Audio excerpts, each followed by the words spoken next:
नमस्ते, आप लोग यहाँ आए हैं, वेरी गुड। तो आपका कुछ भी अगर सवाल हो तो पूछ सकते हो। कोरोना से मैं भी रिकवर किया हूँ तो ज़्यादा पब्लिकली मैं नहीं जा रहा हूँ, लेकिन एनी क्वेश्चन आप you can most welcome to ask me any questions. कितना दिन आप एडमिट रहे थे?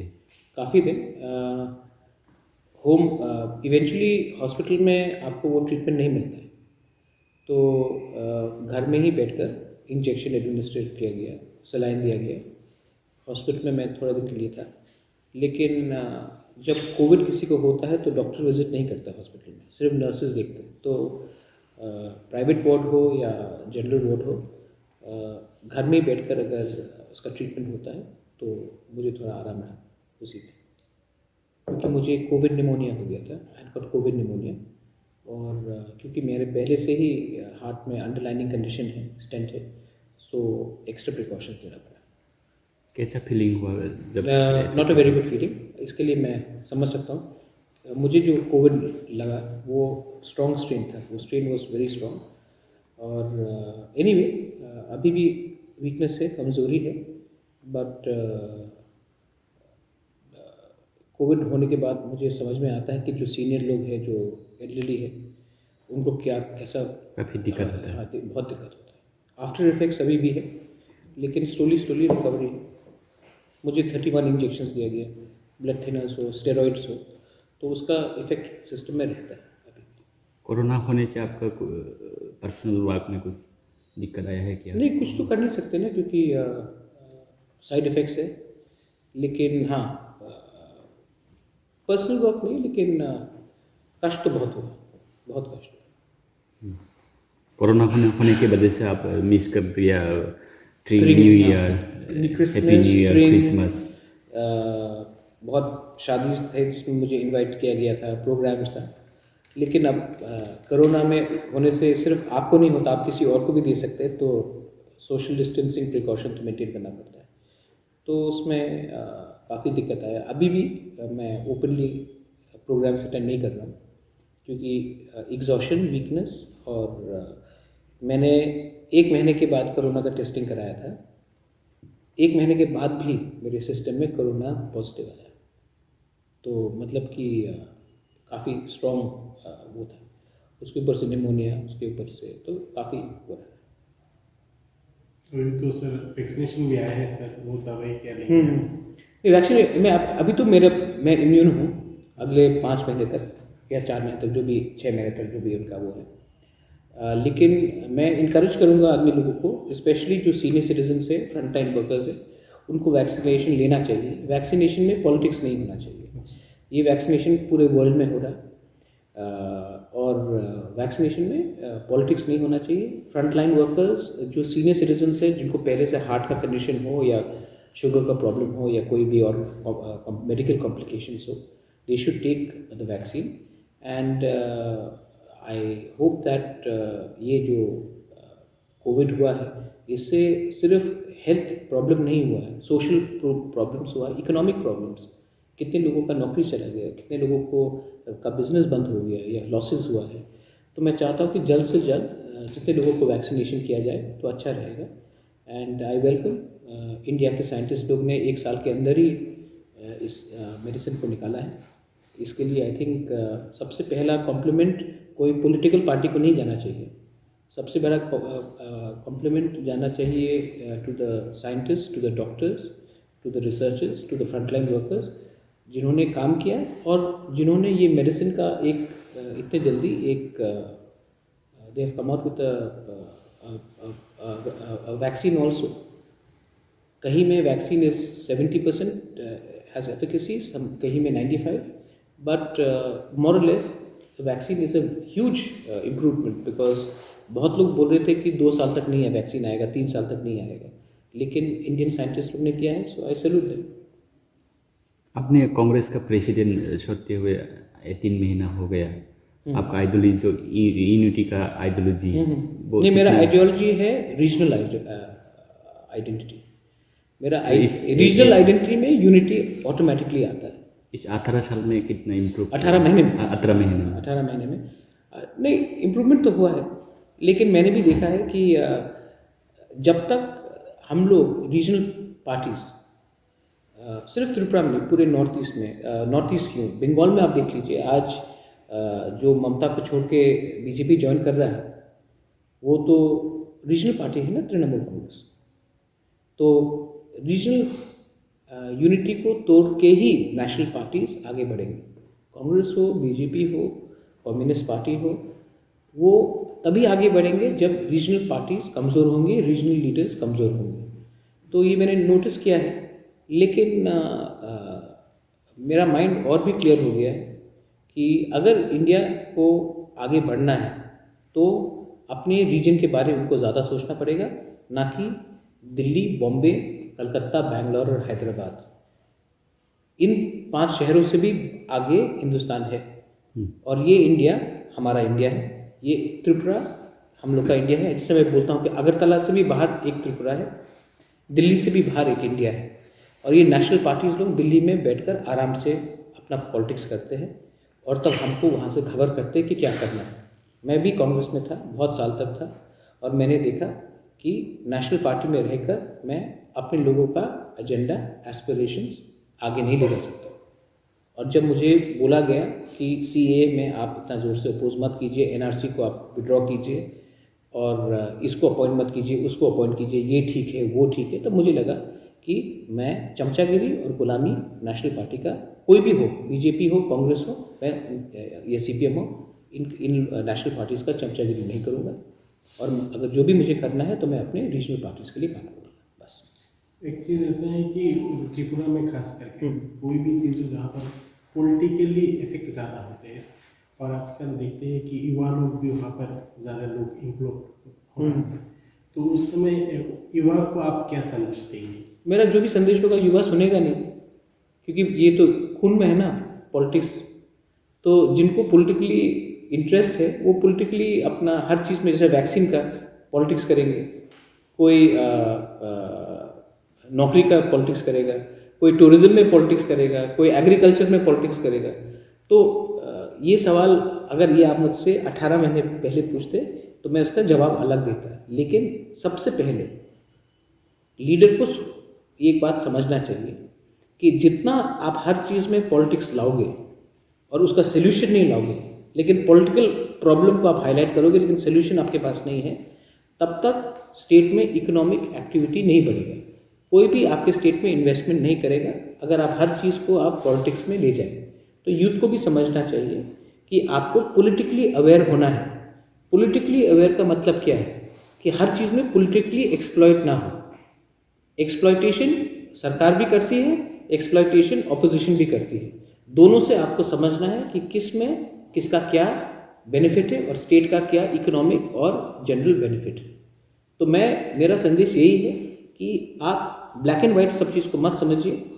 सब लोग का एक इंटरेस्ट रहता है और वो इंटरेस्ट लेकर ही वो यूथ को एक्सप्लॉइट करते हैं। अगर इनको यूथ को आगे बढ़ना है तो यूथ को आप लोग अपने पॉलिटिकल पार्टी में जगह क्यों नहीं देते? आज आप मुझे बताओ कितने 25-30 ईयर लीडर्स होंगे जो MLA है असेंबली में? आप मुझे बताओ कितने यंग लीडर्स हैं जिनको अगले इलेक्शन में टिकट दिया जाएगा? नहीं। यूथ को हमेशा पॉलिटिकल पार्टीज बोलेंगे संघर्ष करो, लेकिन पोजीशन कभी नहीं मिलेगा। बोलेगा तुम्हारा टाइम आएगा, तुम्हारा टाइम आएगा। आज नेशनल पार्टीज में भी आप देख लीजिए, राहुल गांधी को यूथ लीडर बोलता है, वो 51 का हो गया। सो यूथ को समझना चाहिए कि कोई भी CPM पार्टी को देख लीजिए, BJP को देख लीजिए, तो आप देखिए हमारे रीजनल पार्टीज को आप देख लीजिए पूरे नॉर्थ ईस्ट में यूथ को कहाँ जगह मिलता है। जब वो 50 का होता तब बोलता हाँ अब आप यूथ लीडर हो। तो यूथ को मैं यही बोल रहा हूँ कि पॉलिटिक्स के बाहर भी बहुत एवेन्यूज़ है, एंटरप्रेन्योरशिप है, बिजनेस है, आप उसमें भी थोड़ा कंसंट्रेशन कीजिए। नॉर्थ ईस्ट में देखा जाए तो बहुत सारे ऐसे रीजनल पार्टी है जो सरकार बनाते हैं, वहाँ पर गवर्नमेंट भी चला। त्रिपुरा में की ऐसी संभावना है जहाँ पर रीजनल पार्टी सब मिलकर त्रिपुरा में कोई गवर्नमेंट बना सके? क्यों नहीं बना सकते? बना सकते। 1978 तो बना ही था। 1988 में TUGS नहीं होता तो कांग्रेस गवर्नमेंट नहीं बना सकता। ये जो 2018 में इलेक्शन हुआ है, BJP और IPFT ने ST एरिया में 18 सीट्स जीता। लेकिन मैं आपको क्लियरली बोल दूं कि अगर IPFT के संग अलायंस नहीं होता BJP का, तो वो एसटी एरियाज़ में 2 सीट से भी ज़्यादा नहीं जीतते। तो एसटी के और रीजनल पार्टीज़ के स्ट्रेंथ में ही आप जीत रहे हैं इलेक्शंस, लेकिन आपने उनको इतना स्पेस नहीं दिया है। अगर लीडरशिप स्ट्रांग हुआ तो 100% नेक्स्ट गवर्नमेंट में रीजनल पार्टी का एक इतना बड़ा रोल होगा कि उसके बिना सरकार नहीं बनेगी। तो यहाँ पर कोई फेक भी बोलते हैं वहाँ पर, और जो कोई भी एक जो चीज़ें होते हैं जिस विषय को उसको थोड़ा सा उल्टा सीधा बना कर खेलते हैं, और इसमें से बहुत सारे प्रॉब्लम्स हम लोग को मतलब ये फेस करना इसके पीछे है कौन? इसके पीछे संगठन है, आईटी सेल डिपार्टमेंट्स है। फेक न्यूज़ करने वाला आप नहीं है ना। फेक न्यूज़ करने वाला कोई फेक न्यूज़ शेयर करते हैं सब लोग, लेकिन फेक न्यूज़ ओरिजिनेट कहाँ से होता है वो उसको आप पहले पकड़िए। फेक न्यूज़ होता है एक आईटी सेल के डिपार्टमेंट के पीछे, या कोई सोशल मीडिया टीम के मोटिवेटेड लोग इसको स्प्रेड करते हैं, क्योंकि जब फेक न्यूज़ जाएगा तो आप उसका पॉलिटिकल एक्सप्लॉयटेशन करेंगे। तो इसमें आप जनरल पब्लिक को सिर्फ ब्लेम कर सकते कि क्यों उन्होंने शेयर किया। आप उनको ये नहीं बोल सकते कि उन्होंने ही मैन्युफैक्चर किया। मैन्युफैक्चर फेक न्यूज़ करने वाले 3 या 4 ऑर्गेनाइजेशन ही हैं। तो अभी जैसे एडीसी इलेक्शन भी बताया है कि गवर्नमेंट मतलब यहाँ पर हाई कोर्ट ने बता दिया गवर्नमेंट को कि 17 तारीख से पहले एडीसी इलेक्शन। हाई कोर्ट ने नहीं बताया, ये कॉन्स्टिट्यूशन ऑफ इंडिया में लिखा है कि आप इसको 2 बार से ज़्यादा एक्सटेंड नहीं कर सकते। हाई कोर्ट ने सिर्फ कॉन्स्टिट्यूशन का ही बात को रिप्लाई दिया है। तो ये सब बात करने के लिए कि हाई कोर्ट ने ऑर्डर दिया इसके लिए इलेक्शन हो रहा है, ये फर्स्ट ऑफ ऑल ये रियल नहीं है। कॉन्स्टिट्यूशन बताता है कि आप इससे ज़्यादा नहीं कर सकते, कॉन्स्टिट्यूशन ऑफ इंडिया 6 शेड्यूल। सो ये बात क्लियर है। एडीसी इलेक्शन होगा, वेरी गुड, होना चाहिए, लेकिन क्योंकि कोरोना था नहीं हुआ, वो भी संविधान में लिखा है, वो उसी का उसमें बात किया है। रहा बात एडीसी इलेक्शन, 17 मई के पहले इलेक्शन को ख़त्म होना है। आई वेलकम इट, और इलेक्शन जब होगा तो देखा जाएगा कि कौन क्या करता है ये। लेकिन हाँ, मैं चाहता हूँ कि हमारे रीजनल पार्टीज़ एडीसी इलेक्शन में फ्रंट रोल ले, और नेशनल पार्टीज़, क्योंकि नेशनल पार्टीज़ तो लोकसभा में जा रही हैं और हमारे लोकसभा में लोग बात करते ही हैं। ये ADC election should be about regional parties, और मेरे दिल में ये बात है कि मैं चाहता हूँ कि आईएनपीटी हो, आईपीएफटी हो, तिपरा हो, टीएसपी हो, तिपराहा हो, जो भी पॉलिटिकल सिस्टम में है, जो पॉलिटिकल प्रोसेस में भाग लेना चाहते हैं, उन लोगों को एक संग बात करके एक स्ट्रैटेजी निकालना चाहिए कि वो लोग एक संग इलेक्शन लड़ें और पावर में एक रीजनल अलायंस हो। इंडियन पॉलिटिक्स की बात करें तो एक चीज़ सबसे इम्पोर्टेंस है कि जो भी पार्टीज इलेक्शन में लड़ते हैं तो पहले बहुत सारे प्रोमिसेस डालते हैं, इसके बाद जब पावर में आते हैं प्रोमिसेस चले जाते हैं, जो भी इसका क्वेश्चन डालते तो उल्टा सीधा आंसर आता है। तो इस बारे में आपका क्या विचार है? मेरा क्या विचार है, मैं अगर जब इंडिया का लीडर्स ही बोल रहे हैं कि मैं आपको ये दूंगा, मैं ये दूंगा, और नहीं होता है, और उसके बाद कोई बोलता है कि आपके बैंक अकाउंट में इतना रुपया आएगा, कोई बोलता है कि मैं आपको रोज़गार दूंगा, ये तो नॉर्मल है, लोग भी विश्वास नहीं करते। मैं आपको बता रहा हूँ, आपको लगता है कि कोई पॉलिटिकल पार्टी का मैनिफेस्टो पढ़ता है? कोई नहीं पढ़ता। आदमी लोग, ये जो इंडियन सिस्टम है, वो लोग आदमी का, जैसे कि आज जो इलेक्शन हो रहा है वो is based on Rahul Gandhi versus Narendra Modi. ये तो पर्सनैलिटी बेस्ड हो गया ना। ममता बनर्जी वर्सेस नरेंद्र मोदी। यूपी में भी अखिलेश वर्सेस मायावती वर्सेस योगी आदित्यनाथ। तो ये जनरल पब्लिक समझ चुका है कि पॉलिटिकल पार्टीज जब कोई प्रॉमिस करता है तो उसका कोई वैल्यू नहीं है। मैं जानता हूं कि थोड़े दिन पहले मेरे खिलाफ एक एक्स एमपी और एक्स मिनिस्टर ने कुछ कहा था कि महाराजा या प्रद्योत ये क्यों पॉलिटिशियंस को अटैक करते हैं। क्योंकि त्रिपुरा में हम लोग वोटिंग करते हैं, इसका ये मतलब नहीं कि हम पॉलिटिशियंस का विश्वास करते हैं। हमारे पास कोई औपचारिकता ही नहीं है। इसी के लिए आज जाकर मंत्री के सामने जाकर किसी को एडवर्टीजमेंट चाहिए तो रुपया मांगते हैं, या किसी को नौकरी चाहिए तो किसी को हॉस्पिटल जाना है, कोई प्यार से नहीं जाता। तो उनको भी ये बात नहीं रखना चाहिए माइंड में कि क्योंकि वो लोग पावर में है तो मतलब कि हम यहाँ के राजा हैं और हम यहाँ के हम सब का भविष्य को कंट्रोल करेंगे, क्योंकि कोई ऑप्शन नहीं है इंडिया में डेमोक्रेसी के अलावा। इसी के लिए ये लोग जाते हैं और इनको ये लोग, कोई ने कहा कि आपको स्मार्टफोन मिलेगा, किसी ने बोला कि आपको टैबलेट मिलेगा, किसी ने बोला 9th पे कमीशन, किसी ने बोला 5th पे कमीशन, किसी ने बोला कि हम सीए को नहीं लाने देंगे, किसी ने बोला एनआरसी लाएंगे। तो ये तो नॉर्मली है, ये लोग बोलते रहेंगे, ये कुछ नया बात नहीं है। आप तो पहले भी बोल चुका है एडीसी इलेक्शन में एक साथ रीजनल पार्टी लड़ाई करना चाहिए। हाँ। तो इस विषय में अब तक मैं सबसे बात कर रहा हूँ। मैं आईपीएफटी की लीडरशिप से भी मैंने बात किया है, मेवार हो, एनसी देबर्मा हो, मैंने आईएनपीटी की लीडरशिप से भी बात किया है, विजय रामफल हो, जगदीश देबर्मा हो, रविंद्र हो, अनिमेश हो, मैंने त्रिपुरा स्टेट पार्टी से चित्तू बाबू से बहुत बात किया है, मैंने बुद्ध देबर्मा से भी जो तिप्राहा के उनसे भी बात किया है। तो मैंने सबसे बात किया है, लेकिन ये डिसीजन इवेंचुअली उन्हीं को लेना पड़ेगा। लेकिन मेरे दिल में मैं चाहता हूँ कि एक ऐसा प्लेटफॉर्म आए जो एडीसी में हम लोग खुद लड़े, और अगर हम कांग्रेस के संग अलायंस कर सकते हैं या हम बीजेपी के संग अलायंस कर सकते हैं, तो हम लोग एक दूसरे के संग बात क्यों नहीं कर सकते अलायंस के लिए। और मेरा दिल में ये है कि एक दिन ऐसा टाइम आए कि 5-6 छोटा पार्टी नहीं होकर सब एक ही होकर, एक ही प्लेटफॉर्म में एक ही होकर हम लोग लड़ें। और हमारा यूनिटी क्या होगा, एक इशू होना चाहिए। मैंने पहले भी कहा है, मैं आज फिर से कह रहा हूँ, I am not against, I am in fact for the idea of Tipra land, but greater Tipra land, जहाँ में उजैंता पैलेस हो, अभय नगर हो, नंदनगर हो, नीर महल का जगह हो, पार्ट्स ऑफ नॉर्थ त्रिपुरा हो। और हम चाहते हैं कि एक ऐसा तिपरा लैंड हो जहाँ में सब लोग का एक ग्रेटर तिपरा लैंड हो हम लोग का, तो उसी इशू में हम लोग एक हो सकते हैं। क्या रेस्पॉन्स मिला आईपीएफटी के साथ, आईएनपीटी के साथ बात करते हैं? नहीं, आईएनपीटी के संग बहुत अच्छा रिस्पॉन्स रहा, आईपीएफटी के संग भी बहुत अच्छा रिस्पॉन्स रहा। मैंने आईएनपीटी के संग सीए में हम लोग एक संग थे, हम लोग जब मंत्रीलाल काइपिंग को मारा गया तब भी एक संग थे। तो I have been with them for a long time. अब आईपीएफटी के संग मेरा बात हुआ है, एंड आईपीएफटी को भी मैंने बहुत अच्छे तरीके से कहा है। एंड जहाँ तक एनसी देबर्मा मेवार से मेरा है कि उनका बॉडी लैंग्वेज बहुत पॉजिटिव रहा है।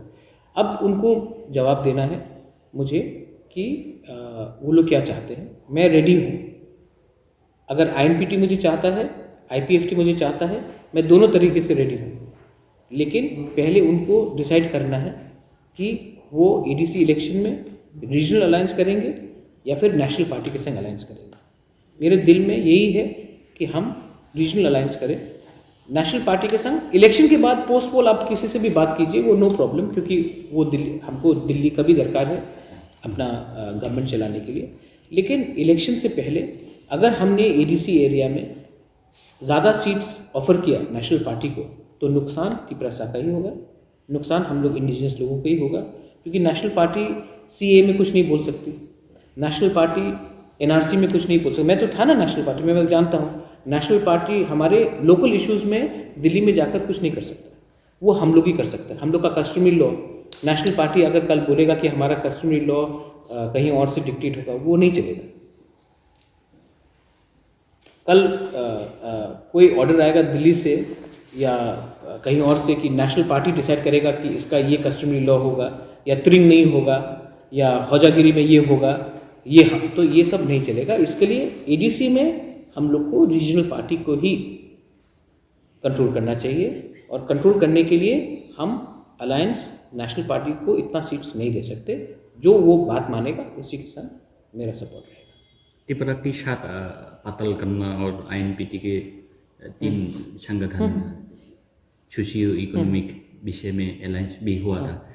अभी पाताल कन्ना उनका जो टीपीएर पॉलिटिकली वो क्या फाइट करना चाहते हैं आप? वो तो आप पाताल कन्या से पूछिए, लेकिन आज तक Tripura is not a political organisation. Patal Kanya का भी ये सोशियो पॉलिटिकल ऑर्गेनाइजेशन है, it's not a political organisation.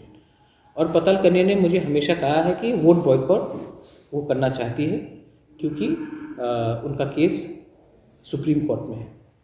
तो अगर पताल कन्या को मतलब पताल कन्या का वो आइडियोलॉजी पहले से रहा है, लेकिन जो हम लोग का एग्रीमेंट है कि सोशल पॉलिटिकल और कल्चरल इश्यूज़ में जैसे कि एनआरसी है, पताल कन्या को भी एनआरसी चाहिए, हमें भी एनआरसी चाहिए, आईएनपीटी को भी चाहिए, आईपीएफटी को भी चाहिए, सीए हम लोग सब अपोज कर रहे हैं। तो ये एक सोशल पॉलिटिकल कल्चरल इशू हुआ, तो उसमें हम लोग एक ही संग एक ही आवाज़ उठाएंगे, ये हम लोग का अंडरस्टैंडिंग है। इलेक्शन को लेकर क्योंकि ना टीपीएफ पॉलिटिकल पार्टी है ना त्रिपुरा पॉलिटिकल पार्टी है, तो इलेक्शन को लेकर हमारा कोई अंडरस्टैंडिंग नहीं हुआ था। और जब तक पताल कन्या जैसे उसका वोट बॉयकॉट है, उसका सेंटिमेंट मैं समझता हूँ, मैं अप्रिशिएट भी करता हूँ, तो वो उनका सेंटिमेंट है, वो सवाल आप उनसे पूछिए कि वो आना चाहती है कि नहीं। पहले आप विश्वजीत मर्डर केस में जस्टिस के लिए 1 हफ्ते के गवर्नमेंट को समय दिया था, अभी क्या जस्टिस मिल गया? नहीं मिला। और आपको आपका नहीं, अब तो स्टैंड क्या रहेगा इस विषय में? मेरा स्टैंड क्या रहेगा, मैं समझ गया कि गवर्नमेंट नहीं हेल्प करेगा। माधवबारी में 6 लोगों को गोली मारा था, आई थिंक आपके ऑर्गेनाइजेशन में भी मीडिया लोगों को पीटा गया था। तो जो 6 लोगों को गोली मारा गया था माधवबारी में, उनको गवर्नमेंट ने कॉम्पनसेशन दिया? नहीं दिया ना। लेकिन जो कंचन जो पानी सागर में वायलेंस हुआ, जिसको मारा, उसको तो गवर्नमेंट ने कॉम्पनसेशन दिया। तो मैं एक सवाल पूछना मेरा माइंड में ऑटोमेटिकली आता है कि गवर्नमेंट एक प्रोटेस्टर को कॉम्पनसेशन देता है, एक प्रोटेस्टर को कॉम्पनसेशन नहीं देता है, क्यों? जब विश्वजीत को मारा गया, मैंने 1 हफ्ते का डेडलाइन दिया था, एक अरेस्ट हुआ है, उसके बाद मुख्यमंत्री ने मुझे खुद फ़ोन करके वो किया, उसको कॉम्पनसेशन भी मिला। लेकिन मैं समझ गया हूँ कि इसलिए तो मैं बोल रहा हूँ कि हमको लगता है कि हम लोग को त्रिपुरा लैंड में एक होना पड़ेगा, क्योंकि ये स्टेट में जस्टिस तो मिलता नहीं है। तो इसके लिए आई थिंक हम लोग का अब सोल्यूशन एक ही है कि हम लोग को अपना फ्यूचर खुद अलग से बनाना पड़ेगा। कब तक हम लोग एक्सपेक्ट करेंगे कि किसी का मतलब कि इक्वल फेयर जस्टिस हो? अगर मैं कुछ गलत बात बोल रहा हूँ तो आप लोग भी, जब कैमरा बंद होगा तो आप आके हमको बोलेंगे महाराज जो आपने बोला ठीक बोला। तो इसके लिए आज मैं खुद ही बोल रहा हूँ कि the only solution is greater Tripura land. Tripura land और ग्रेटर त्रिपुरा लैंड के बीच में क्या फर्क है? त्रिपुरा लैंड है कुमुलुंग में बंद हो जाता है, ग्रेटर त्रिपुरा लैंड है जो त्रिपुरासा लोग है, जो कुमुलुंग के बाहर भी है, जहाँ में हम लोग का त्रिपुरासा विलेजेस है, उसको भी इंक्लूड करता है। ग्रेटर त्रिपुरा लैंड, ये अभय नगर का भी ग्रेटर त्रिपुरा लैंड है, ये नंदनगर का भी त्रिपुरा लैंड है, उजंता पैलेस भी त्रिपुरा लैंड में आएगा। और जो त्रिपुरा लैंड जो ओरिजिनल डिमांड है, उससे बाहर में जो विलेजेस है जहाँ में त्रिपुरासा है मेजॉरिटी, उसको भी त्रिपुरा लैंड में लाकर हम लोग त्रिपुरा लैंड करेंगे। ये मेरा ग्रेटर त्रिपुरा लैंड है। और एक ऐसा टाइम आएगा जब ये त्रिपुरा लैंड आसाम तक भी पहुँचेगा, जो हम लोग का वहाँ में रंग हॉल्स है, वहाँ में हम लोग का काइपिंग्स है, कॉलोइस है, अलग अलग छोटा कम्युनिटी है, उनको भी हम लोग त्रिपुरा लैंड में लाएंगे। तो इस विषय में नेक्स्ट मूव क्या होगा विश्वजीत मर्डर केस? आज मैंने बोला था कि आप विश्वजीत को जस्टिस दीजिए, नहीं मिला। मैंने सिर्फ विश्वजीत नहीं, मैंने बहुत इश्यूज डिमांड किया था। तो अब मैं भी समझ गया हूँ कि डिमांड करने से कुछ नहीं होगा। अब अगर हम लोग को फ्यूचर करना है, बचना है, तो त्रिपुरा लैंड करो। आप एक फायरमैन को जस्टिस नहीं दे सकते, मतलब कि ये स्टेट ही हम लोग का इंटरेस्ट में नहीं। यही चीज़ आईपीएफटी भी बोल रहा है। क्यों एक आदमी, क्यों हम लोग अलग स्टेट डिमांड कर रहे हैं, या अलग यूनियन टेरिटरी, या अलग कुछ एडमिनिस्ट्रेशन? क्यों? क्योंकि हमको इस एडमिनिस्ट्रेशन, इससे पहले सीपीएम का एडमिनिस्ट्रेशन, इससे पहले कांग्रेस का एडमिनिस्ट्रेशन, इसमें कोई विश्वास नहीं रहा। कंचनपुर जो ब्रू रियांग सेटलमेंट के बारे में अभी तक गवर्नमेंट का तरफ से आपको कुछ बात हुआ? क्योंकि अभी तक एक्शन नहीं दिया गवर्नमेंट को। क्या करो, क्या करो?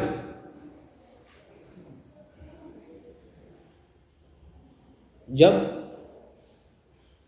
कुछ लोग बोलते हैं कि हमको परमिशन लेना पड़ेगा कि ब्रू को कहाँ सेटल करना है। परमिशन तो गवर्नमेंट ऑफ इंडिया देता है, गवर्नमेंट ऑफ इंडिया या स्टेट गवर्नमेंट देता है। अब हमको जाकर कोई ऑर्गेनाइजेशन जो गवर्नमेंट से बाहर है उनसे परमिशन लेना पड़ेगा कि अपने ही लोगों को कहाँ सेटल करना है। तो इसका मतलब क्या है?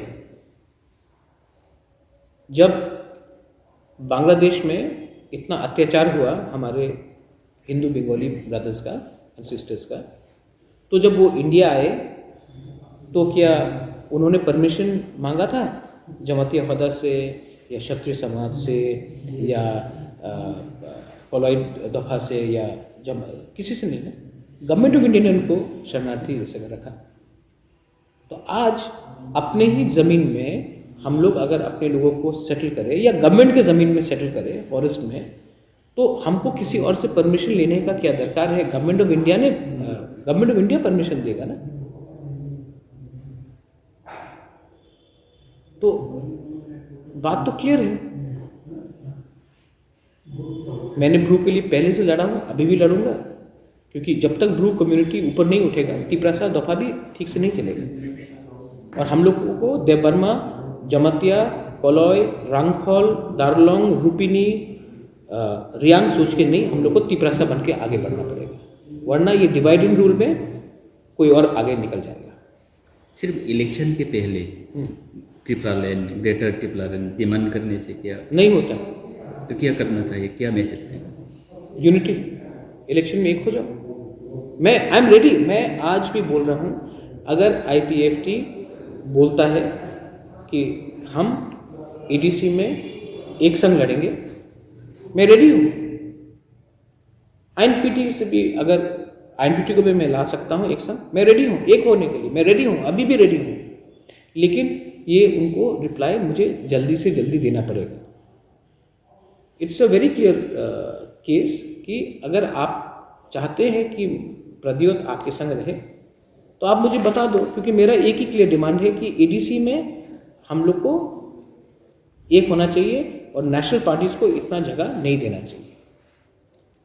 इलेक्शन के बाद आप अलायंस कीजिए, no problem, post poll alliance कीजिए। लेकिन जैसे मेघालय में, जैसे नागालैंड में, जैसे क्या बोलते हैं अभी बोडोलैंड इलेक्शन में, इलेक्शन के बाद अलायंस हुआ है, इलेक्शन से पहले अलायंस नहीं हुआ। सबने अपना, तो आप BJP भी आ जाओ मैदान में, लोग देखते क्या करते हैं। कांग्रेस को भी आने बोलो मैदान में, लेकिन हमारे कंधा में रखकर आप गोली मार के ये नहीं कर सकते। ये तो मैंने उनको कहा कि आप लोग डिसाइड कीजिए, जब वो डिसाइड करेंगे तो मुझे जवाब देंगे। लेकिन टाइम बहुत कम, उनको जल्द से जल्द डिसाइड करना चाहिए कि अगर वो चाहता है कि प्रद्योत उनके संग रहे तो मुझे जल्द से जल्द एक आंसर चाहिए। कब तक अच्छा खबर सुन सकता है तिब्रालस? वो मेरे ऊपर नहीं है, मैंने अपना पॉइंट क्लियरली रख दिया है। मैं आप लोग भी जानते हैं, मैंने आपके सामने क्लियरली अपना पॉइंट रख दिया है। अब उनको रिप्लाई करना है कि जो मैं बोल रहा हूँ उनको ठीक लगेगा कि नहीं लगेगा। लेकिन हाँ, मैं नहीं चाहता हूँ कि ये जो इलेक्शन हो ये तिपरासा वर्सेस तिपरासा, ये election Tiprasa with Tiprasa against national parties, क्योंकि नेशनल पार्टीज हमारे बारे में चिंता नहीं करते। अगर चिंता करते तो CAA उन्होंने त्रिपुरा में क्यों रखने दिया, मिजोरम में क्यों हटाया, मणिपुर में क्यों ILP लगाया, अरुणाचल में क्यों प्रोटेक्ट किया, लेकिन हम लोग तिपरासा को नहीं प्रोटेक्ट किया। क्यों? NRC में सबसे इफेक्ट कौन हुआ है? हम लोग ही हुआ। तो मैं, कोई बोलता कि आपको ADC कांग्रेस ने दिया, तो ADC कांग्रेस ने दिया। ADC तो मेघालय में भी है, असम में भी है, अरुणाचल में भी है, नागालैंड में भी, मणिपुर में भी है। तो ADC तो दार्जिलिंग में भी है। तो हम लोग के ऊपर कोई स्पेशल फेवर तो नहीं किया, ये तो हमारा अधिकार था। तो ये माइंडसेट हमको हटाना है कि दिल्ली हमारा अन्नदाता है, हम लोग का भविष्य खांचा में है, हम लोग का भविष्य एक संग लड़ने में है। अभी तो बोडोलैंड टेरिटोरियल काउंसिल हो गया, तो यहाँ का जो त्रिपुरा का एडीसी टेरिटोरियल काउंसिल हो जाएगा। वो फर्स्ट स्टेप है, लेकिन फाइनल स्टेप ग्रेटर त्रिपुरालैंड ही होना पड़ेगा, वरना हमको नहीं लगता कि कुछ होने वाला है। ये फर्स्ट स्टेप होगा, फाइनल स्टेप ग्रेटर त्रिपुरालैंड ही होना पड़ेगा। ग्रेटर त्रिपुरालैंड के लिए आप लोगों का क्या आंदोलन जो मुनफिर से क्या जारी रहेगा? नहीं, गवर्नमेंट ऑफ इंडिया को देना है ना। आप आंदोलन दो रकम का होता है ना, एक होता है मेरिट में, हमारा केस मेरिट में है। आप पूरा एंटीसीडेंट्स देख लीजिए, एक जगह में डिप्राइव है, एक जगह में नॉन डिप्राइव्ड है, तो आप दे दीजिए, अभी यूनियन टेरिटरी दे दीजिए, no problem with legislative assembly.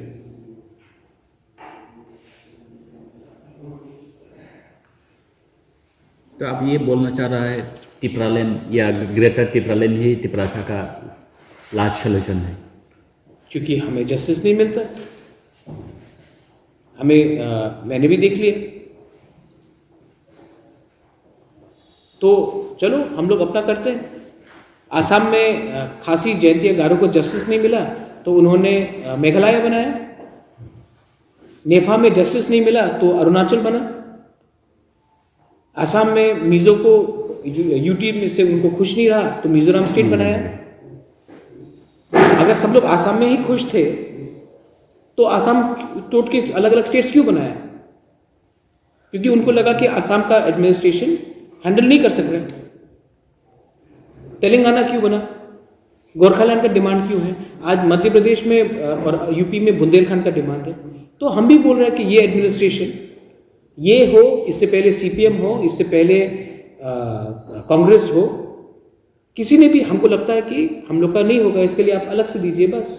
हम तो कॉन्स्टिट्यूशन के बाहर जाके नहीं बोल रहे ना, हम तो सेपरेट कंट्री के बारे में बात नहीं कर रहे। हम बोल रहे हैं कि आप हमें डायरेक्टली गवर्नमेंट ऑफ इंडिया के अंदर ला दीजिए, यूनियन टेरिटरी के अंदर गवर्नमेंट ऑफ इंडिया एडमिनिस्ट्रेट करेगा, नो प्रॉब्लम। जैसा लद्दाख को बनाया आपने, लेह लद्दाख को क्यों बनाया? क्योंकि आपको लगा कि कश्मीर का बेस जो ऑर्गेनाइजेशंस है वो जम्मू और लद्दाख को इग्नोर कर रहा है, इसके लिए आपने लद्दाख को और लेह को आपने यूटी बनाया, 1 साल पहले बनाया। तो हम भी यही बोल रहे कि 70 साल से ये हो रहा है, आप हमको दे दीजिए। अभी भी बहुत सारे त्रिपुरालैंड के खिलाफ, ग्रेटर त्रिपुरालैंड के खिलाफ बोल रहा है, क्या मैसेज देंगे? कौन बोल रहा है? मैंने तो नहीं बोला है कि आप बर्दवाली को ग्रेटर त्रिपुरालैंड में लाइए, मैंने तो नहीं बोला है कि आप धर्मनगर कहला शहर को त्रिपुरालैंड के अंदर लाइए। मगर अपने खुद त्रिपुरासा बोल रहा है नहीं, त्रिपुरालैंड के खिलाफ। नहीं तो नहीं समझा होगा। मैं तो बोल रहा हूँ ना, अभयनगर, नंदनगर, मैं बोल रहा हूँ कि उजैंता पैलेस का वो लाइए। मैंने तो बोला है कि जो त्रिपुरासा विलेजेस है उसको लाइए, जो बाहर में है बीएटीसी के बाहर। क्या प्रॉब्लम है? अभी जीएमपी सीपीएम वो लोग तो नहीं चाह रहे नहीं, त्रिपुरालैंड, देखो वो भी त्रिपुरासा है। जब त्रिपुरालैंड मिलेगा वो भी रहेगा, तो अपना त्रिपुरासा ही त्रिपुरालैंड के खिलाफ बोल रहा है। तो आप मत लो, तब डिमांड छोड़ दो। अगर आज कोई 90% ऑफ त्रिपुरासा को त्रिपुरालैंड चाहिए, तो मैं 10% के लिए मैं क्यों अपना पॉइंट ऑफ व्यू बदली करूं? 10% के लिए आपका मैसेज क्या रहा? 10% का मैसेज क्या है? 10% 5 साल के बाद 5% हो जाएगा, उसके बाद 2% हो जाएगा।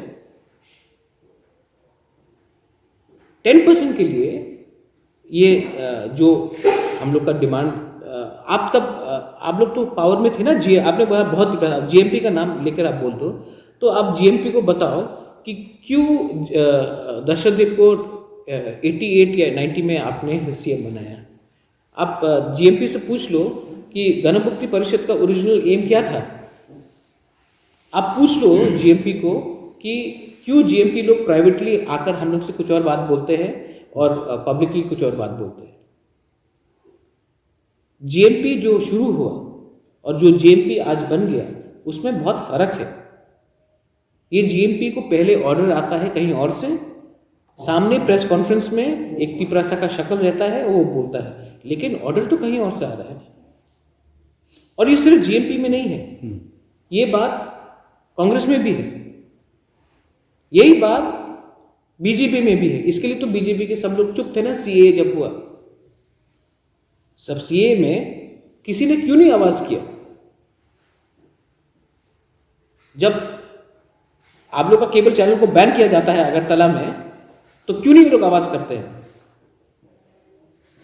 ये तो क्लियर बात है, क्या प्रॉब्लम है? और इसमें मैं नहीं चाहता हूँ कि कोई डिवाइड हो सोसाइटी में। मैं एक पॉलिटिकल कॉन्स्टिट्यूशन डिमांड के बारे में बात कर रहा हूँ। अगर आपके पास बेटर आइडिया है तो आप बेटर आइडिया कीजिए। 70 साल में मुझे नहीं लगा कुछ हुआ, और पिछले 2 साल में तो मुझे नहीं लगता कि मैं कुछ देख रहा हूँ। तो बस अलग कीजिए।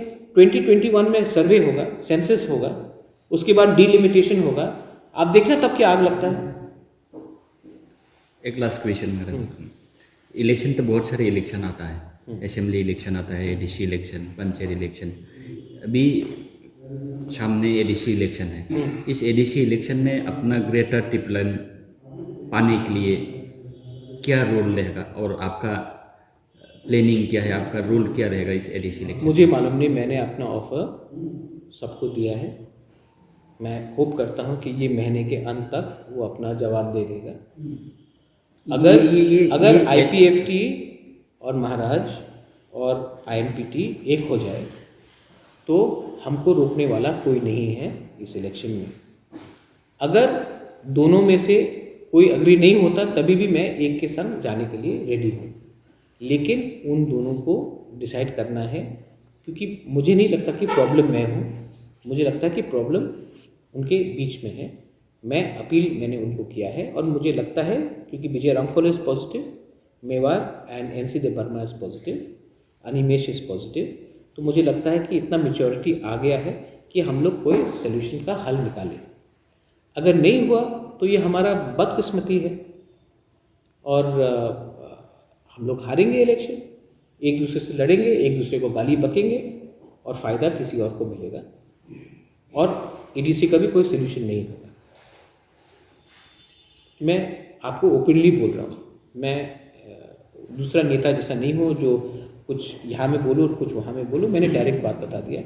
मैं चाहता हूँ कि मैं भी एक ही प्लेटफॉर्म में रहूँ जहाँ में लीडरशिप रहे, और अगर हम 2023 का इलेक्शन ठीक से लड़ना चाहते हैं तो हमको नेशनल पार्टी के संग इलेक्शन के बाद अलायंस करना चाहिए, या अगर नेशनल पार्टी को कोई जगह भी चाहिए जैसे बीजेपी हो तो उनको मैक्सिमम 6 से ज़्यादा सीट हमको नहीं देना चाहिए, जहाँ तक मुझे लगता है। अगर किसी और को लगता है कि बीजेपी को 12 या 15 सीट देने से अच्छा रहेगा तो मैं नहीं आऊँगा। अगर बीजेपी को आप पोस्ट पोल अलायंस कीजिए, अच्छे से, सम्मान से, फ्रेंडली फाइट कीजिए, लेकिन प्री पोल में अगर 6 से ज़्यादा सीट दिया गया बीजेपी को तो मैं नहीं आऊँगा। ठीक।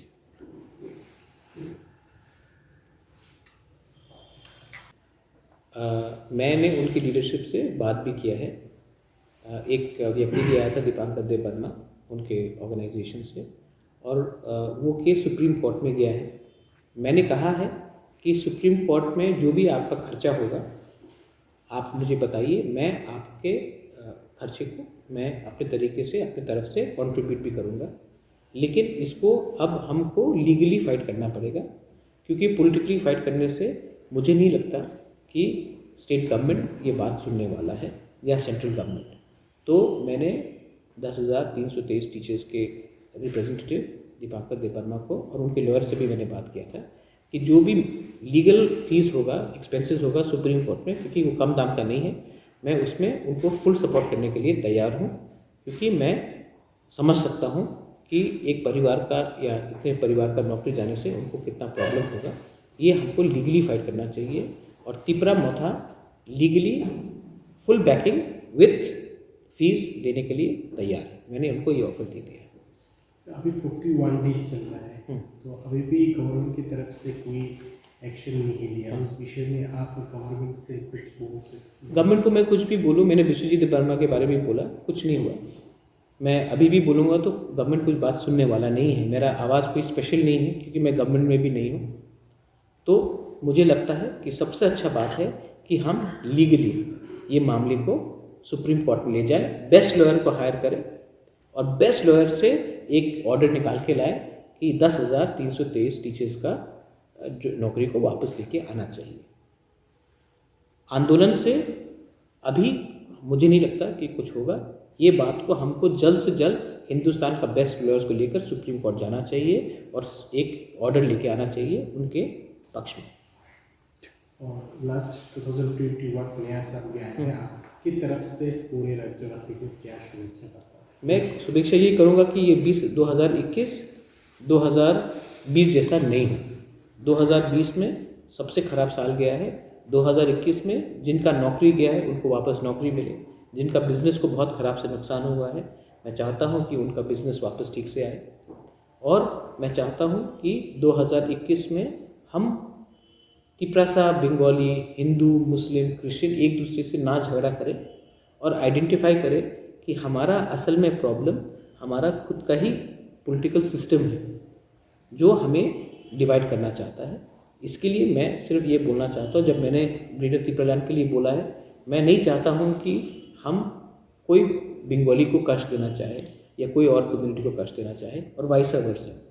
तो मैं सिर्फ ये बोलना चाहता हूँ कि हिंदुस्तान में हम लोग एक अच्छे तरीके से रह सकते हैं और अपना भी भविष्य खुद बना सकते हैं। इसी के लिए मैं ये बोलना चाहता हूँ कि आप ये साल 2021 कि अपने इकोनॉमी और अपने परिवार में ज़्यादा ध्यान दीजिए, ना कि पॉलिटिक्स और पॉलिटिशियंस के ऊपर। ठीक। Thank you.